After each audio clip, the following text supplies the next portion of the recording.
嘉义的布袋戏表演艺术团队三麦堂推出新的舞台音乐剧，那特别制作15先新的布袋戏行啊。这回故事佫有设计线索，互观众会当做伙来脚头壳甲布袋戏有互动。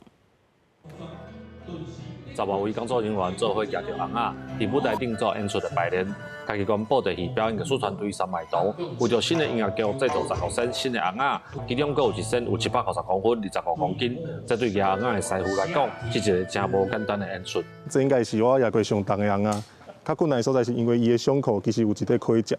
其实这就是增加伊重量上重的所在。所以这就要变做安尼，但是其实伫压的时阵，这就唔免压起来无要紧，有当伊的到处的天地动的所在，伊的气势有走出来就好。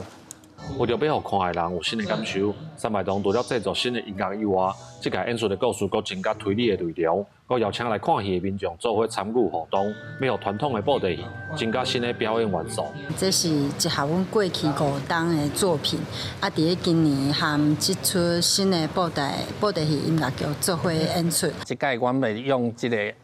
动脑的方式，爱用头壳，阮甲这细节甲线索呢，拢留伫戏剧内底、口碑啊，佮动作内底。那中场休息的时阵，大家出去外口投票。三麦堂表示，这届演出继续使用80外身的红仔，动员台湾各地要8万4天到3天演出，希望透过这一年只会当演一场的大型音乐剧，向大家来推广布袋戏结合创意的多元内容。记者林伟霆，嘉义报道。